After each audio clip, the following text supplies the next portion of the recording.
Some behaviors speak louder than words, and today you'll discover what happens when someone becomes secretly obsessed with you. Have you ever noticed that person who keeps seeking your gaze even when pretending not to care? Who always finds an excuse to touch your arm during seemingly casual conversations? Picture yourself at a dinner with friends. There's someone who seems to completely ignore you, but every time you laugh, their eyes land on you. When you tell a story, they're the only one who remembers every detail weeks later. They criticize you harshly in front of others, but then seek you out privately to apologize. According to Sigmund Freud, these aren't random behaviors. They're manifestations of what he called reaction formation, when the unconscious transforms a forbidden desire into its opposite. The human mind is a labyrinth of contradictions, and today you'll discover 6 unmistakable signs that reveal when someone is secretly obsessed with you. If you want to continue exploring the secrets of human behavior hidden behind every daily gesture, subscribe to the channel. The first signal we'll analyze could completely change how you interpret the relationships around you.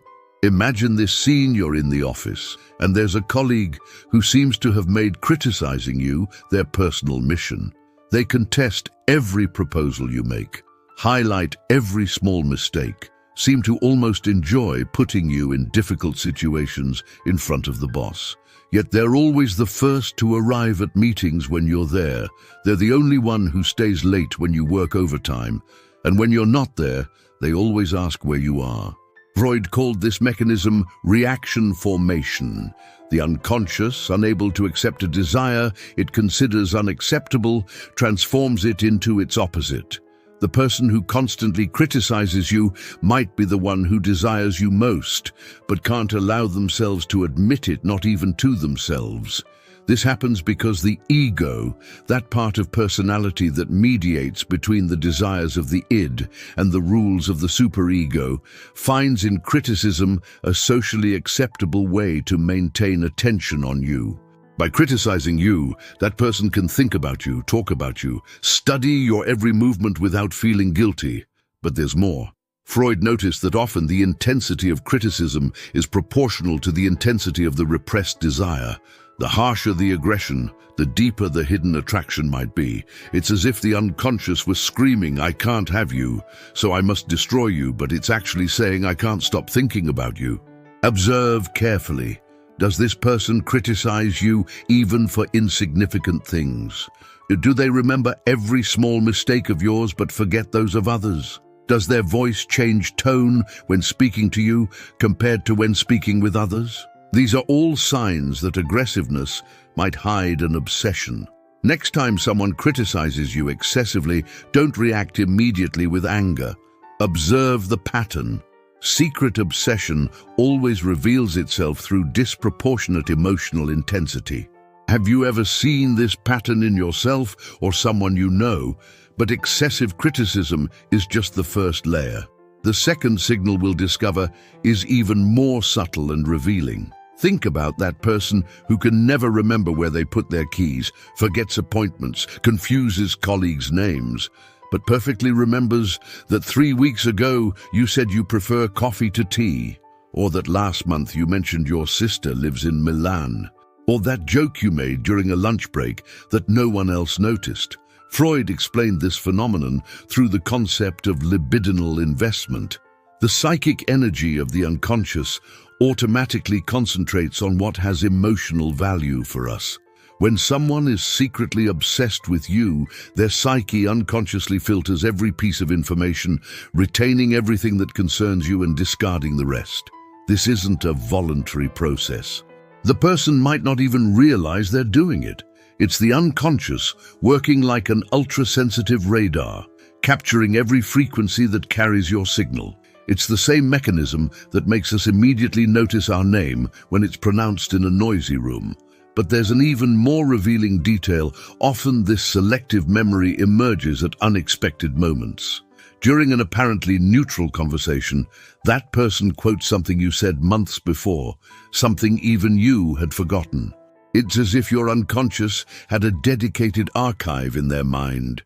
Freud noticed that the unconscious doesn't know time. That's why apparently insignificant details of your life can remain vivid in the memory of someone obsessed with you even after years. It's the emotional investment that makes the memory indelible. Observe carefully. Does this person remember conversations you had long ago? Do they quote phrases you said that you thought no one heard? Do they know your tastes, habits, schedules better than people who've known you longer? Do they always know where you were last weekend or what you had for lunch? This type of selective memory isn't random. It's the sign of constant attention, even when it seems directed elsewhere. Secret obsession feeds on details, and the mind preserves them all, like precious pieces of a puzzle it doesn't want to admit it's assembling. Have you ever noticed someone remembering things about you that you didn't even remember sharing? But if memory is the deposit of obsession, the third sign we'll see now is how this obsession manifests physically. Have you ever noticed that when you arrive in a group, there's always that person who unconsciously turns toward you, who leans their body in your direction, even when talking to someone else, who touches their hair or adjusts their clothes every time they catch your gaze? Freud maintained that the unconscious communicates through the body when the conscious mind refuses to speak. Body language is the voice of the id, that primitive part of the psyche that knows no censorship or lies. When someone is secretly obsessed with you, their body constantly betrays their true feelings. Imagine being in a meeting. That person says they disagree with your ideas, but their torso is turned toward you the entire time. Their feet point in your direction, even when looking elsewhere. Their pupils dilate when they look at you, an involuntary reflex of emotional excitement that Freud connected to the activation of libidinal energy. But the most revealing signs are what we call micro-expressions, very brief flashes of authentic emotion that cross the face before the conscious mind can control them. A smile that lasts 1/10 of a second when you enter the room. An almost imperceptible contraction of eyebrows when someone compliments you. More frequent blinking when you're nearby. Freud noticed that repressed attraction often manifests through what he called acting out involuntary behaviors that discharge psychic tension. Touching their neck when you speak, nervously playing with objects in your presence, changing position in their chair more frequently when you're there. There's also the phenomenon of unconscious mirroring. That person subtly imitates your gestures, posture, way of speaking. They don't do it deliberately. It's the unconscious seeking to create secret intimacy through bodily synchronization. Observe carefully. Does their breathing change when you're close? Do they touch their face or hair more often in your presence? Do their gestures become more expressive when telling something while you're listening? Does their voice rise or lower in tone when addressing you? The body cannot lie for long. Secret obsession always reveals itself through these small physical betrayals that escape the control of the rational mind. Have you ever noticed someone's body behavior changed completely when you arrived? But if the body speaks, words are the territory where obsession hides in the most sophisticated way. Have you ever had someone, during an apparently normal conversation, mention your name even when it's not necessary?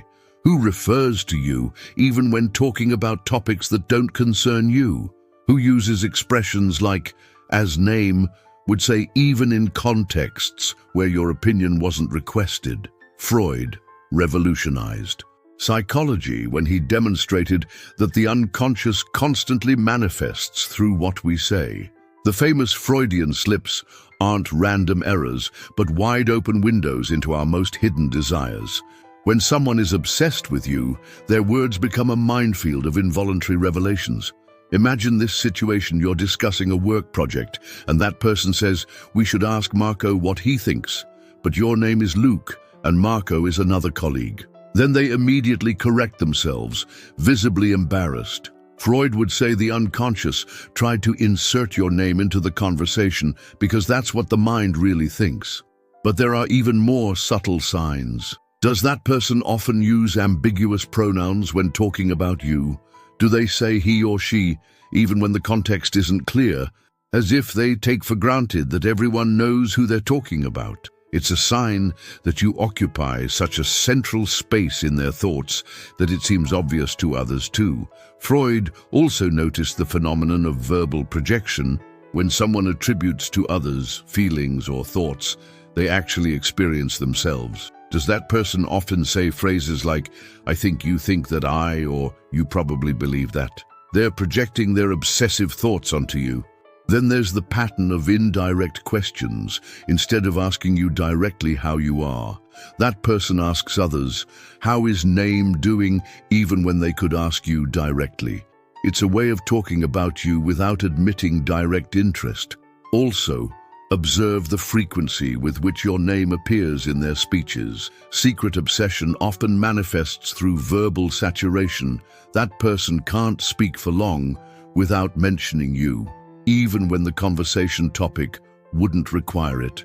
Another revealing sign is the use of superlatives when talking about you, the smartest, the most creative, the absolute best.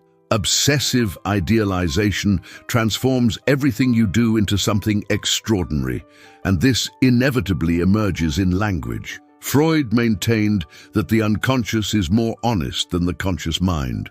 Words can lie, but linguistic patterns always reveal the hidden emotional truth. Have you ever noticed someone mentioned your name more often than necessary, even in conversations that didn't concern you? But if words betray obsession, the fifth sign we'll see now concerns something even deeper: social behavior. Have you ever heard someone describe a person to you in a way that seems completely different from how you know them? They tell you they're extroverted and sociable, but when you're together they become quiet and reserved. Or the opposite, they tell you they're shy and introverted, but in your presence they suddenly become eloquent and lively. Freud explained this phenomenon through what he called situational transference. When someone is obsessed with you, your presence or absence activates completely different psychological mechanisms in their personality. It's as if you were an emotional switch that changes their psychic configuration. Imagine arriving at a party where that person was laughing and joking with everyone. The moment they see you, they suddenly become serious, or conversely, become even more animated. It's not coincidence. That person's unconscious has registered your presence as a significant event requiring behavioral adaptation. This happens because obsession generates what Freud called emotional performance anxiety. In your presence, that person unconsciously feels pressure to impress you or, conversely, to hide their true feelings. The result is a behavioral change that can be dramatic, but the real revealing sign is what happens when you're not there. Have you ever noticed that person talks about you even when you're not present? That they steer conversation toward topics concerning you? That they seem less energetic or less present when you're not there? Freud observed that secret obsession creates a form of invisible emotional dependency. The obsessed person unconsciously organizes their psychic energy around your presence. When you're there, they're hyperactivated. When you're not there, they experience a subtle form of emotional withdrawal. There's also the opposite phenomenon: that person systematically avoids places where they know you might be, but then always asks for information about where you've been or what you've done. It's the typical ambivalence of obsession, the desire for closeness clashing with fear of emotional intensity. Observe carefully the feedback you receive from others. Do they tell you that person behaves differently when you're not there? Are they more relaxed or more tense? Do they talk more or less? Do they seem more themselves or less authentic? These changes reveal the emotional impact your presence has on their psychological balance. Another important sign is strategic delay syndrome. That person always arrives late when they know you'll be there, or conversely, always arrives early. Both behaviors reveal that your presence is an event they psychologically prepare for. Secret obsession always reveals itself through behavioral inconsistency related to your presence or absence. Have you ever noticed someone behaved like two different people depending on whether you were present or not? But all these signs converge toward the most revealing of all: the way that person manages physical and emotional space between you. Have you ever noticed there's someone who always seems to find themselves casually in the same places where you are, who chooses the seat at the table that allows them to see you better, who always walks at your same speed when you're in the same hallway, neither too close nor too far, but maintaining a distance that seems perfectly calibrated? Freud maintained that the unconscious manages space like an emotional map. Every physical distance represents an emotional distance, and when someone is obsessed with you, this map becomes extremely sophisticated. The obsessed person develops what we can call proxemic radar, an unconscious awareness of your position in space that influences all their movements. Imagine being in a meeting. That person never sits directly in front of you, too direct and revealing, nor with their back completely turned, too avoidant. They always choose an angular position that allows them to look at you without seeming obvious. It's an unconscious choreography of obsession, but the most revealing sign is what Freud called controlled invasion of personal space.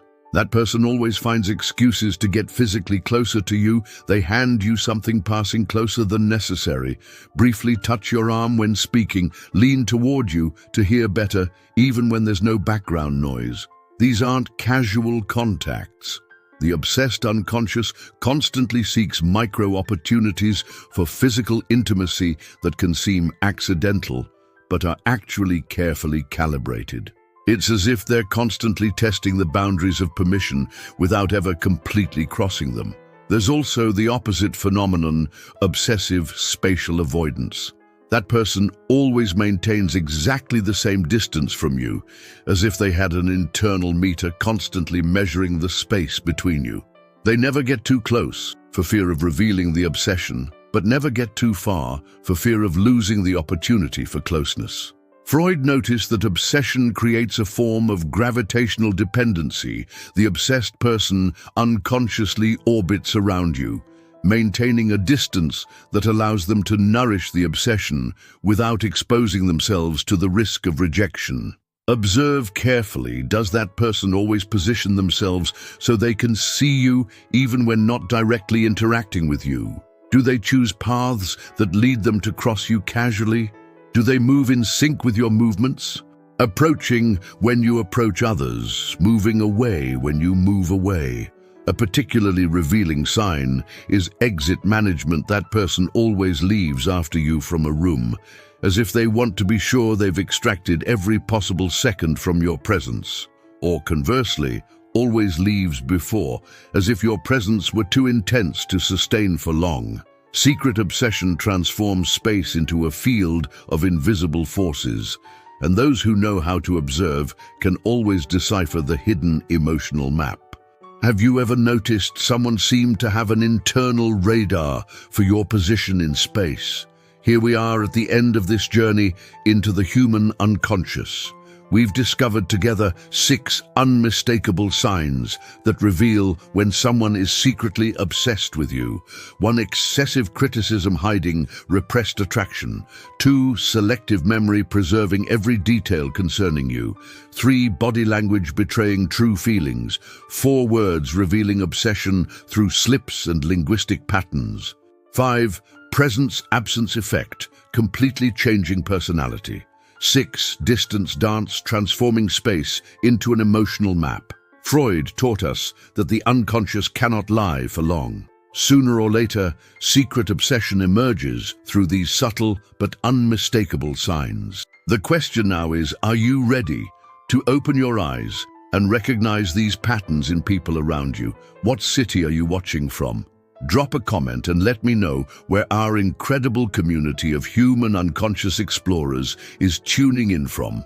If this video opened your eyes to dynamics you'd never considered before, hit that like button and subscribe to the channel so you don't miss our next journeys into the psychology of human relationships. And if you know someone who could benefit from these Freudian revelations, share this video. It might be the key to better understanding the dynamics around them. Thanks for exploring these hidden territories of the human psyche with me. See you in the next video.